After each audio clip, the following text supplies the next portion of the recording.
ताज नगरी आगरा में आज सुहागिन महिलाओं ने पति की लंबी आयु के लिए पूजा अर्चना कर रही हैं। आज साल का पहला सूर्य ग्रहण और शनि ग्रह भी है। इसको लेकर एस्ट्रोलॉजर शिल्पा जैन ने जानकारी दी कि आज का दिन सुहागिन महिलाओं के लिए क्यों खास है, आज के दिन महिलाएं क्यों पूजा अर्चना करती हैं और इस व्रत की परंपरा कब से शुरू हुई। इन सभी बातों की जानकारी एस्ट्रोलॉजर शिल्पा जैन ने दी। तो क्या कुछ कहना था, देखिए सक्षम न्यूज़ इंडिया की इस खास रिपोर्ट में। भारतीय परंपरा के अनुसार आज के दिन जो सुहागिन महिलाएं बट वृक्ष की पूजा अर्चना करती हैं, तो बताया जाता है कि बट वृक्ष की पूजा करने से पति की लंबी आयु की कामना की जाती है। आज पूरे देश में सुहागिन महिलाएं बट वृक्ष की पूजा अर्चना कर रही हैं। आज मेरे साथ इस विषय में बातचीत करने के लिए एस्ट्रोलॉजर शिल्पा जैन जी मेरे साथ मौजूद हैं। उनसे बातचीत करते हैं कि इस बट वृक्ष की पूजा क्यों की जाती है, इसकी कब से इसकी परंपरा शुरू हुई और इसकी किस प्रकार पूजा अर्चना की जाती है। इस समय मेरे साथ मौजूद हैं एस्ट्रोलॉजर शिल्पा जैन जी। नमस्कार शिल्पा जी, पहले तो सक्षम न्यूज़ इंडिया में आपका बहुत बहुत स्वागत है। आज का दिन सुहागिन महिलाओं के लिए बहुत ही इम्पोर्टेंट महत्वपूर्ण दिन माना जाता है, इसको लेकर आपका क्या कहना है? देखिए, प्रत्येक साल ज्येष्ठ माह की अमावस्या तिथि को ये वट सावित्री की पूजा की जाती है। इसमें मुख्यतः वट वृक्ष की पूजा की जाती है और सुहागिन महिलाओं के लिए ये बहुत बड़ा पर्व माना गया है। इसमें सुहागिन महिलाएं हैं जो अपने पति की लंबी उम्र की कामना के लिए पूजा करती हैं। और ये जो परंपरा चली आ रही है, देवी सावित्री और सत्यवान की कथा जो सभी को इसकी जानकारी होगी। जैसे देवी सावित्री ने सत्यवान को यमराज से वापस मांग लिया था, उसी प्रकार सुहागिन महिला उन्हीं को अपना आदर्श मानकर अपने सुहाग के लिए पूजा करती है। ग्रहण शब्द अपने आप में ही नकारात्मकता लिए हुए है, तो अगर ये हमारे भारत में नहीं भी दृश्यमान है, लेकिन एटमॉस्फेयर क्योंकि पूरे विश्व में कहीं ना कहीं तो ये दिख ही रहा है। जैसे कनाडा में दिख रहा है, रशिया में दिख रहा है, तो उसका प्रभाव तो क्योंकि वो पूरे वायुमंडल में उसकी रेज रहेगी, तो कुछ ना कुछ तो प्रभाव हमारे देश में भी इसका पड़ेगा। लेकिन सूतक मान्य नहीं होगा, क्योंकि सूर्य ग्रहण का सूतक 12 घंटे पहले लग जाता है। तो लेकिन सूतक मान्य नहीं होगा, मंदिर के कपाट बंद नहीं होंगे इस सूर्य ग्रहण में, नहीं तो जनरली ग्रहण में कपाट बंद हो जाते हैं। और गर्भवती महिलाओं को ऐसा विशेष कुछ करने की आवश्यकता नहीं है, लेकिन हाँ, आप गर्भवती महिलाएं अपना अन्न ग्रहण कर सकती हैं। लेकिन फिर भी यह जो क्योंकि एटमॉस्फेयर में इस वक्त तरंगें थोड़ी नेगेटिव होंगी, तो उस वक्त गर्भवती महिलाओं से और सामान्य लोगों से भी ये विनती है कि उस वक्त आप जितना से ज़्यादा जाप और ध्यान कर सके, वो आपके गर्भस्थ शिशु के लिए और जनमानस के लिए वो काफ़ी उत्तम होता है, क्योंकि ग्रहण काल हमेशा मंत्र सिद्धि के लिए बहुत ही उपयुक्त माना गया है। अधिकतर सूर्य ग्रहण के बारे में जिस प्रकार जानकारी कराएं, सूर्य ग्रहण किस प्रकार कौन से दिन किस दिन की तिथि को पड़ता है और कब तक इसका प्रभाव रहता है, कुछ जानकारी? देखिए, सूर्य ग्रहण तो इस बार जैसे कि आज 10 तारीख है, आज के दिन पड़ रहा है और यह वृष राशि पे पड़ रहा है एंड मृगशिरा नक्षत्र पे पड़ रहा है। तो इसका सूर्य ग्रहण का प्रभाव जो होता है 6 महीने तक रहता है। नेक्स्ट सूर्य ग्रहण जो है वो 4 दिसंबर 2021 को पड़ेगा। तो 6 महीने तक कुछ ना कुछ प्रभाव देखने को मिलती है, क्योंकि यह वृष राशि पे पड़ रहा है और वृष राशि जो है काल पुरुष के हमारे द्वितीय भाव का को रिप्रेजेंट करता है। तो इसमें जनरल मैं बता रही हूँ, किसी पर्टिकुलर नहीं बता रही हूँ कि अपनी वाणी पे संयम रखना बहुत आवश्यक होगा, क्योंकि वो वाणी का घर है। वित्त संबंधी प्रॉब्लम आएंगी, कुछ छुपे हुए स्कैंडल्स नज़र आएंगे, राजनीतिक क्षेत्र में भी कुछ उथल पुथल नज़र आ सकती है और कुछ नेताएं अपने अपशब्दों के कारण विवाद में खड़े होने की संभावनाएं उनकी बढ़ सकती हैं। तो अपनी वाणी पे संयम रखना बहुत ज़रूरत है। परिवार वालों से भी बना के रखें, किसी भी छोटी छोटी बातों पे उलझे नहीं तो ये भी बड़ा रूप लेने को। शिल्पा जी, सूर्य ग्रहण के अलावा आज शनि जयंती भी है, उसको लेकर लोगों को कुछ जानकारी है? हाँ, एक सूर्य ग्रहण के बारे में एक और इम्पॉर्टेंट बात मैं यहाँ बताना चाह रही हूँ कि इस दिन सूर्य भगवान की आराधना करें और मन, क्योंकि मन जो है हमारा, चंद्रमा जो मन का कारक होता है, तो मन से ही सब कुछ हम लोग, चंद्रमा से ही हमारा जीवन एक तरह से देखिए लीड होता है और सूर्य आत्मा का कारक होता है। तो सूर्य के लिए आदित्य हृदय स्तोत्र का पाठ करें और चंद्रमा के लिए ओम सोम सोमाय नमः का माला एक अवश्य इसको फेरें। कितनी बार जैसे माला का जाप करना है आपको? देखिए, मेरा ये मानना है, लोग कहते हैं आप 108 बार कीजिए, इतना लाख जाप करा लीजिए। मेरा थोड़ा सा यहाँ थोड़ा सा अंतर है कि आप एक माला भी करें, लेकिन उसको अगर आप कंसंट्रेशन के साथ करते हैं तो वो अनंत गुना फलदायक होता है। आप अनुष्ठान करा लें लेकिन आपका मन इधर उधर विचलित हो तो वो आपको किसी भी प्रकार का फ़ायदा नहीं पहुंचाएगा। आप एक माला करें, 11 बार नाम लें, 21 बार नाम लें, जितनी बार नाम भी लें, लेकिन उसको आप अपनी श्रद्धा से नाम लें उसका। शिल्पा जी, आज सूर्य ग्रहण के अलावा एक शनि जयंती भी है, इसको लेकर आप लोगों को कुछ जानकारी दें। देखिए, शनि ग्रह जो जनमानस के लिए, हम एस्ट्रोलॉजिस्ट तो जानते हैं इस ग्रह की कितना पावर है इस ग्रह में, बट जनमानस के लिए यह एक थोड़ा सा डराने वाला नाम हो जाता है शनि ग्रह।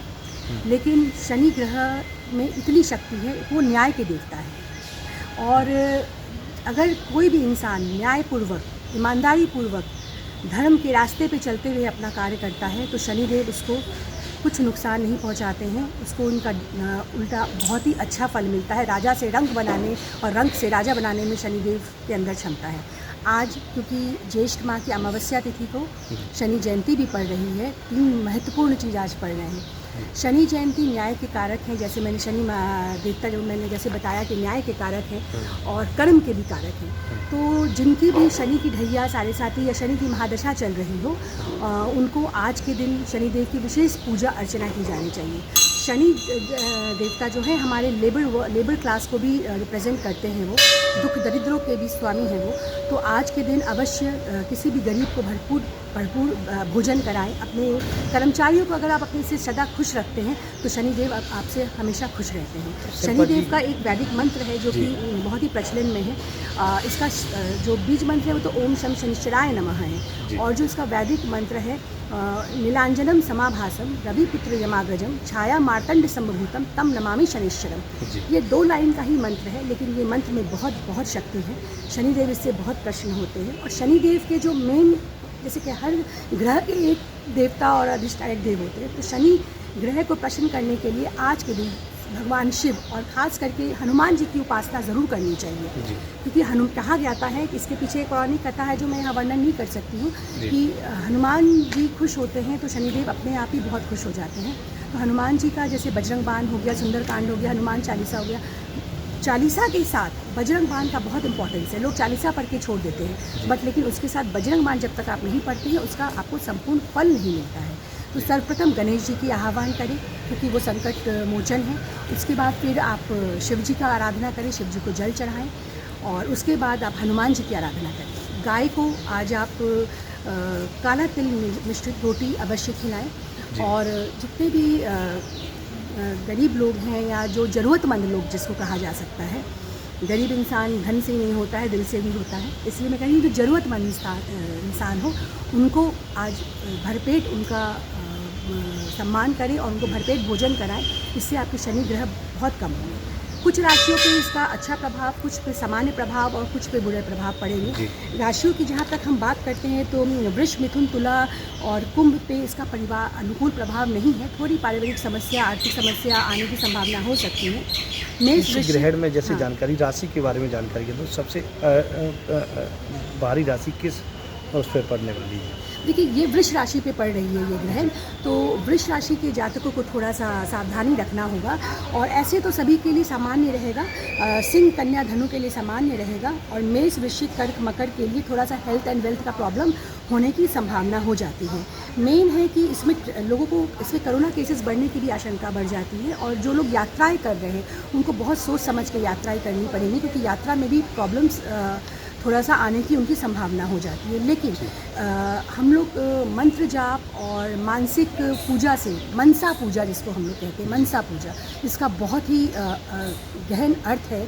मैंने जितने भी अपने ज्ञानियों से, जितने से भी मैंने सीखा कि आप मेडिटेशन में बहुत अर्थ है, क्रियाओं पे उतना ध्यान ना दें। ये मत सोचें कि आज मैं बाहर नहीं निकल पाई, किसी का कुछ भला ना कर सकी या ये जाप ना कर सकी। आप 10 मिनट अगर मानसिक पूजा भी करते हैं तो उससे आपको बहुत फ़ायदा होगा। शिल्पा जी, एक अंतिम सवाल है। आज सुहागिन महिलाओं के लिए जो व्रत रखा जा रहा है, उन महिलाओं के लिए क्या कामना करते हैं आप? आज का दिन सभी सुहागिन महिलाओं के लिए भरपूर आनंद में, स्वास्थ्यवर्धक हो और उनके जीवन में किसी भी प्रकार की कठिनाई को सामना ना करना पड़े।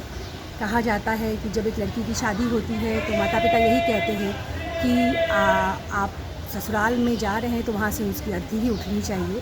तो सभी सुहागिन महिलाओं के लिए मेरी ये कामना है कि उनका सुहाग सदा बना रहे, अखंड रहे, उनके सुहाग पे किसी भी प्रकार की कोई विपदा ना आए। जैसे कि सावित्री ने सत्यवान को यमराज से वापस मांग लिया था, तो महिलाओं में इतनी शक्ति है कि वो अपने पति के सुहाग की रक्षा कर सकती हैं और कर भी रही हैं। उन सबको मैं बहुत विशेष दे रही हूँ कि आज का आपका जो व्रत है बहुत सातापूर्वक हो, बहुत शांतिपूर्वक हो और इसका फल आपको अवश्य प्राप्त हो। तो ये थी मेरे साथ एस्ट्रोलॉजर शिल्पा जैन जी, जिन्होंने पूरी जानकारी दी कि आज के दिन का विशेष क्या महत्व होता है और किस प्रकार पूजा अर्चना करते हैं और पूजा अर्चना कर सकते हैं और किस प्रकार इन पूरे ग्रहण को लेकर किस तरह से सावधानी बरत सकते हैं। अपने साथी राजकुमार के साथ कृष्णा त्यागी, सक्षम न्यूज़ इंडिया, आगरा।